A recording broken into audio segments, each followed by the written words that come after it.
దళిత క్రైస్తవులకు ఎస్సీ హోదా కల్పించాలి, దళితులకు మత స్వేచ్ఛ కల్పించాలనేటువంటి ఈ పోరాటంలో ఈరోజు హైదరాబాదు ఈ ప్రెస్ క్లబ్లో మీతో పాటు ఈ సమస్యను ప్రభుత్వం దృష్టికి తీసుకుని వెళ్ళాలనేటువంటి ముఖ్య ఉద్దేశంతో మీడియా వారిగా అయినటువంటి మీ ప్రోత్సాహం కూడా, మీ పాత్ర కూడా చాలా ముఖ్యమై ఉన్నది కనుక మీ ద్వారా మేము విన్నమించుకునేటటువంటిది ప్రభుత్వానికి ఒకటే.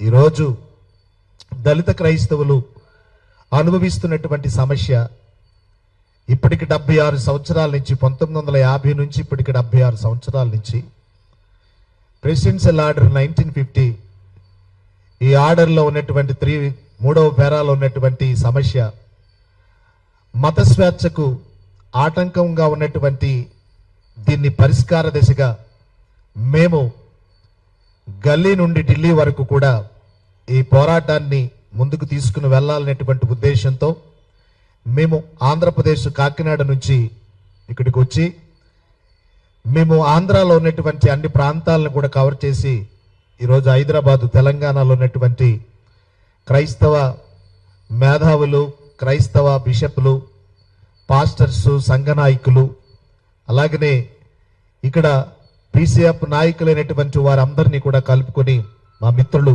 మత్తయ్య గారు, అలాగనే బిషప్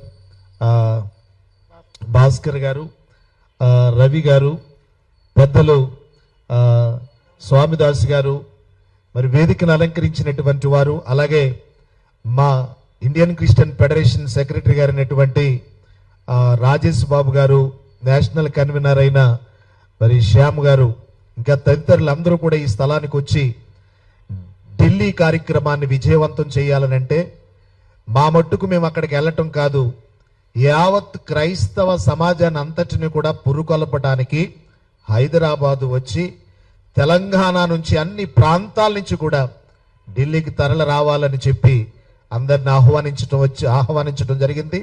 ముఖ్య ఉద్దేశం ఒకటే, ఏ చర్చిలోనైనా కానీ అన్ని సామాజిక వర్గాలు ఉంటాయి. ప్రార్థనా మందిరాలకు వెళ్ళేవారు ఓసీ, బీసీ, ఎస్సీ, ఎస్టీ తదితర అన్ని సామాజిక వర్గాలు కూడా ఉంటాయి. అయితే ఒకే ఒక సామాజిక వర్గమైనటువంటి ఎస్సీలకు మాత్రమే క్రైస్తవ్యం స్వీకరిస్తే తమ రాజ్యాంగపు హక్కులు కోల్పోతున్నారు. ఇది అన్యాయం. ఈ సమస్య ప్రతిఘటించటానికి మేమందరం కూడా ఏకమై అందరినీ కలుపుకుని, ఇందులో ఒక బ్యానర్తో సంబంధం లేదు, అందుకే ఆల్ ఇండియా క్రిస్టియన్ జేఏసీ అని చెప్పి అన్ని సంఘాలను కలుపుకుని మేము 12వ తారీఖు ఆగస్టు నెలలో జంతర్ మంతర్లో భారీ స్థాయిలో ఈ ధర్నా నిర్వర్తిస్తున్నాం. ఈ కార్యక్రమానికి ప్రతి ఒక్కరూ కూడా మేము మిమ్మలను పర్సనల్గా ఒకవేళ కలవలేకపోవచ్చు, కానీ మీడియా ద్వారా మీకు మా ప్రత్యేకమైనటువంటి ఆహ్వానాన్ని తెలియపరుస్తున్నాం. అందరూ కూడా తమంతట తాము స్వచ్ఛందంగా ఢిల్లీకి వస్తున్నారు. ఆంధ్ర నుంచి, అనేకమైన ప్రాంతాల నుంచి, కర్ణాటక నుంచి, తమిళనాడు నుండి, కేరళ నుండి, అలాగే మన తెలంగాణ నుంచి, మరి ఇక్కడ సమాజం అంతా కూడా ఇక్కడ కూడుకున్నామంటే గల కారణం ఐక్యతతో మేము ప్రాంతీయ భేదం కానీ భాషా భేదం కానీ లేకుండా క్రైస్తవులందరూ ఒకటేనని ఐక్యత చాటడానికి ఈరోజు మేము హైదరాబాద్ ఈ ప్లస్ మీడియా ఈ క్లబ్లో మీతో పాటు మేమందరం కూడా ఈ సమాచారాన్ని ప్రజలందరికీ తెలియపరచడానికి, ప్రభుత్వానికి కూడా విన్నవించుకోవటానికి, శాంతియుతమైనటువంటి నిరసన తెలియపరచడానికి మాత్రమే మేము ఢిల్లీకి వస్తున్నాం. మాకు ఏ ప్రభుత్వం మీద కానీ ఏ నాయకుల మీద కానీ మాకు ఎటువంటి కక్షపూరితమైనటువంటి వివక్షత లేదు. మా సమాజం తరపున క్రైస్తవ సమాజాన్ని వివక్షత చూపుతున్నటువంటి చట్టాలలో లేనటువంటి వాటిని రాజ్యాంగంలో చేర్చటం వలన దాని వలన వివక్షత ఉన్నదని అది కమిషన్లకి తెలిసిన ప్రభుత్వ అధినేతలైనటువంటి ముఖ్యమంత్రులు, ఉమ్మడి రాష్ట్రంగా ఉన్నప్పుడు ముఖ్యమంత్రులుగా ఉన్నటువంటి రాజశేఖర రెడ్డి గారు కావచ్చు, అలాగే చంద్రబాబు నాయుడు గారు కావచ్చు, అలాగనే ఆంధ్రాలో ఉన్నటువంటి జగన్మోహన్ రెడ్డి గారు కావచ్చు, ఇప్పుడు తెలంగాణ ముఖ్యమంత్రి గారైనటువంటి రేవంత్ రెడ్డి గారు కూడా మీరు ఈ సమస్య మీద సానుకూలంగా ఉన్నట్టుగా మీరు ప్రకటన చేశారు. కానీ మన ఈ తెలంగాణ ఈ ముఖ్యమంత్రి గారైనటువంటి మీ ఎంపీలను రేపు ఇప్పుడు ప్రజెంట్ జరుగుతున్నటువంటి పార్లమెంటు సమావేశాలు జరుగుతున్నాయి. ఈ పార్లమెంటు సమావేశాల్లో ముఖ్యమంత్రి రేవంత్ రెడ్డి గారు మీ ఎంపీలతో పార్లమెంటులో ఈ వాయిస్ని, దళిత క్రైస్తవుల అంశాన్ని లేవనెత్తవలసిందిగా మిమ్మల్ని మేము ప్రేమతో కోరుతున్నాం.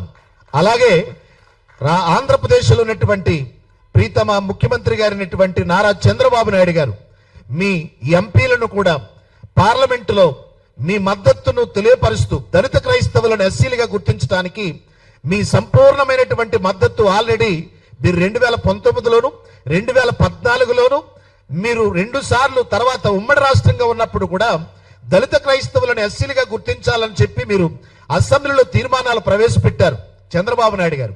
మీకు అనుకూలమైనటువంటి అంశం ఇప్పుడు మరి ఎన్డీఏ ప్రభుత్వంతో మీరు భాగస్వాములై ఉన్నారు కాబట్టి ముఖ్యమంత్రి అయినటువంటి ఆంధ్ర ముఖ్యమంత్రి అయినటువంటి చంద్రబాబు నాయుడు గారు మీ ఎంపీలను పార్లమెంటులో దళిత క్రైస్తవుల అంశం గురించి లేవనెత్తి రేపు జస్టిస్ బాలకృష్ణ కమిషన్ నివేదిక ఇవ్వటానికి మాకు వచ్చిన సమాచారం ఏంటంటే, మేము ఢిల్లీకి వెళ్ళక ముందే ఫస్ట్ వీక్ లో దళిత క్రైస్తవులకు ఎస్సీ హోదా ఇవ్వాలా ఇవ్వకూడదని ఎన్డీఏ ప్రభుత్వం వేసినటువంటి జస్టిస్ బాలకృష్ణ కమిషన్ నివేదిక రేపు ఆగస్టు ఫస్ట్ వీక్ లో ఇస్తున్నట్లు మాకు సమాచారం అందింది.